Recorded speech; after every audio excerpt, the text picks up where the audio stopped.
warahmatullahi wabarakatuh. Salam bahagia untuk kita semua. Saya Juwita Dwi Amanda dari kelas 10 TKJ 2 nomor absen 10. Di video kali ini, saya akan menyampaikan materi saya mengenai flowchart atau diagram alir. Baiklah, kita mulai. Yang pertama yaitu, apa sih flowchart itu? Maka, flowchart adalah suatu bagan dengan simbol-simbol tertentu yang menggambarkan urutan proses secara mendetail dan hubungan antara suatu proses atau instruksi dengan proses lainnya dalam suatu program. Dalam perancangan flowchart, sebenarnya tidak ada rumus atau patokan yang bersifat mutlak atau pasti. Hal ini didasari oleh flowchart atau bagan alir adalah sebuah gambaran dari hasil pemikiran dalam menganalisa suatu permasalahan dalam komputer. Karena setiap analisa akan menghasilkan hasil yang bervariasi antara satu dan lainnya. Kendati begitu, secara garis besar, setiap rancangan flowchart selalu terdiri dari 3 bagian, yaitu input, proses, dan output. Oke, sekarang kita lanjut ke pembahasan selanjutnya, yaitu apa sajakah simbol flowchart itu? Berikut ini adalah beberapa simbol yang digunakan dalam menggambar suatu flowchart. Simbol yang pertama adalah flow direction symbol, yaitu simbol yang digunakan untuk menghubungkan antara simbol yang satu dengan simbol yang lain. Simbol ini disebut juga connecting line. Simbol kedua yaitu terminator symbol, yaitu simbol untuk permulaan atau start atau akhir atau stop dari suatu kegiatan. Lanjut yang ketiga yaitu konektor simbol, yaitu simbol untuk keluar masuk atau penyambungan proses dalam lembar atau halaman yang sama. Selanjutnya yaitu simbol manual input, simbol untuk memasukkan data secara manual online keyboard. Simbol preparation symbol untuk mempersiapkan penyimpanan yang akan digunakan sebagai tempat pengolahan di dalam storage. Simbol predefined process simbol untuk pelaksanaan suatu bagian subprogram atau prosedur. Selanjutnya adalah konektor simbol, yaitu simbol untuk keluar masuk atau penyambungan proses pada lembar atau halaman yang berbeda. Processing symbol, simbol yang menunjukkan pengolahan yang dilakukan oleh komputer. Simbol selanjutnya adalah simbol manual operation, adalah simbol yang menunjukkan pengolahan yang tidak dilakukan oleh komputer.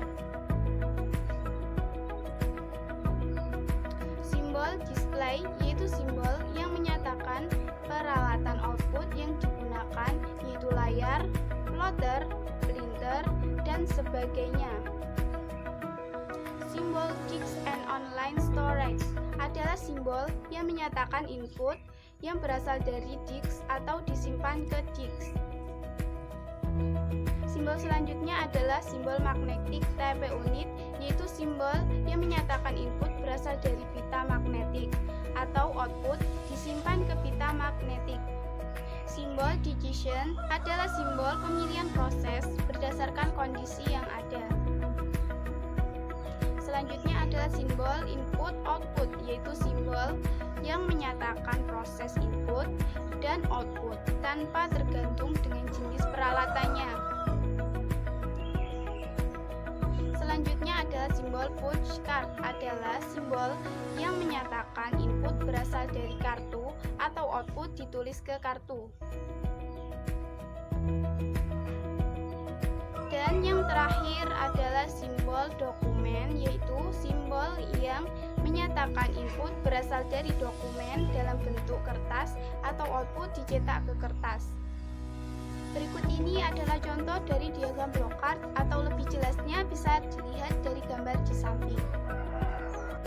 Lanjut ke pembahasan berikutnya, yaitu perbedaan DFD dan flowchart.